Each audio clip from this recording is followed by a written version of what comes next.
Tonight, you're looking live at Robert F. Kennedy Jr. making his pitch to voters in Utah. He's there trying to get enough signatures to get on the ballot as an independent candidate for president. Here's some of what he told his supporters just moments ago. The American dream for my generation, the central proposition of the fundamental proposition of the American dream was that if you worked hard, if you played by the rules, that you would be able to finance a home. You'd be able to take a summer vacation. You could raise a family. You could pay for your retirement on one job. There's nobody in that generation who believes that that promise is going to be kept to them. Kennedy has consistently been polling over 20%, and that, to state the obvious, is enough to impact the outcome of the election. So tonight, we went straight to hear his supporters to talk about why they want him to be president. Lucy Kafanoff is there at that rally out front in Salt Lake City. Ready for Kennedy 24! Robert F. Kennedy Jr. hitting the campaign trail in Utah as part of his long-shot bid to win the presidency. I'm here to declare myself an independent candidate. A scion of the country's most famous Democratic dynasty, now setting his sights on the White House as an independent. The Democrats are frightened that I'm going to spoil the election for President Biden, and the Republicans are frightened that I'm going to spoil it for President Trump. For some Utah voters, it's a message that has appeal. I'm planning on voting for RFK just because we need a little bit of diversity in this political climate nowadays. I think it's just gotten a little too much, red and blue. The world's not black and white. The campaign is hoping to gain traction with young voters. So we have a whole generation of kids who, for whom the American dream is just a broken promise. I was hesitant to want to vote for another lesser of two evils, and all of a sudden RFK Jr. popped up on my feed. Red Owen, a student at Brigham Young University, voted for Donald Trump in the last election. But when Kennedy began appearing on some of his favorite podcasts, he says he was won over by his anti-establishment message. He approaches issues with understanding of the grievances that both sides of the anti-establishment movement feel. President Trump and President Biden are motivated in their candidacies against one another by grievance and vengeance and spite.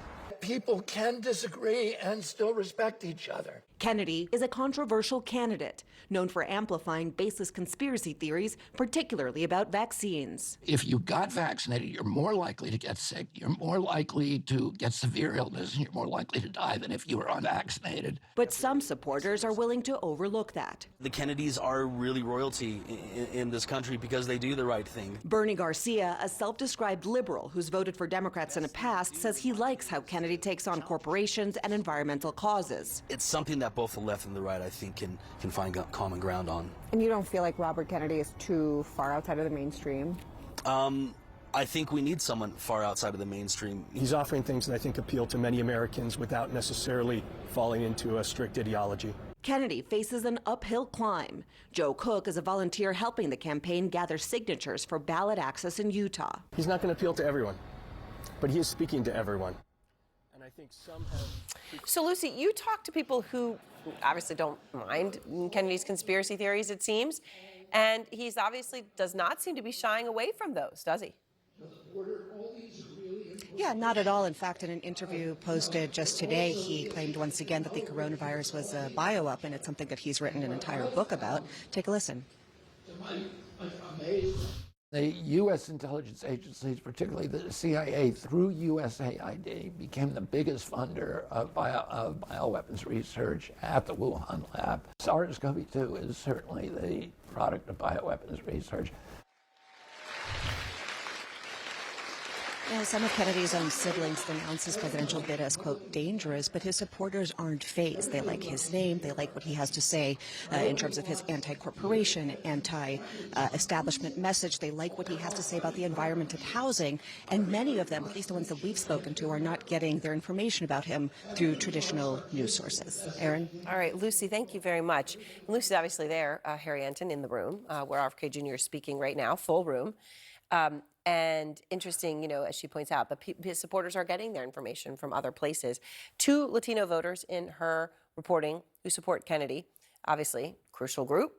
And you got a lot of issues at stake right now. Yeah. So how is Kennedy doing with Latino voters? It didn't surprise me. You know, I was speaking with your producer, Susie, beforehand, who had pointed that out and said, is there anything in the numbers that sort of is emblematic of something larger? And in fact, if you look amongst Hispanic voters, we basically have a three-way tie between Donald Trump, Joe Biden, and RFK Jr. He's getting 31% on average of the last two Quinnipiac University polls. It's his best racial or ethnic group. He's doing far better amongst them than he is among white voters, and slightly better than he does among African-American voters. I mean, but this is incredible. You know, when you hear, I just keep this number up for a second, people talk about this race, everyone understands Kennedy is playing a role right now. Yes. But it's still put forth as a two-horse race. Yes. And that's not a two-horse race. That is not. That is a 30-30-30, which is incredible. So does Kennedy have room to grow his support from here? We've seen, and I remember when the first poll came out, it was at 19%. People were shocked. Then the second, then the third. It's been 8 months. Yeah. It's been steady, which is obviously incredible.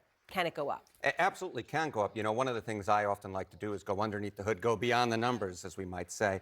And if you look at the net favorability scores, that's the favorable ratings minus the unfavorable ratings. Look, Kennedy is underwater, but he's only slightly underwater. He's doing significantly better than Donald Trump, significantly better than Joe Biden. The fact is that as more people get to know about RFK Jr., it wouldn't be surprising to me if his numbers went up, because the people who do know a lot about him are actually pretty split on him versus, say, Trump or Biden, where the voters are overwhelmingly negative on those two. Right. So they're settling, at least it feels like at this point, in those two cases from the numbers. So then it comes out to a matter of you've got to grow it, and then you have to have turnout. Yeah. You talk about a lot of voters, as Lucy says, who's getting their information from alternative sources. Are they going to show up on Election Day? I'm not sure. This is probably the most negative number for RFK Jr. Amongst those who say they're extremely motivated to vote in 2024, we see that, in fact, he's getting much lower share of the vote than he is getting amongst those voters who say they're less motivated. 27% amongst those who say they're less motivated voters versus just 10% of those who are extremely motivated voters. So the fact is, this to me is the big question going forward for RFK. Can he get those folks who are less motivated to turn out to vote, those untraditional voters? If he can, he has a real chance to shake up the race. Right. And of course, I'm sure Biden or Trump would say those less motivated, they're just angry with the other choices, and maybe they'll come around, but we don't know. Fascinating. All right, Harry, thank you very much. Thank you.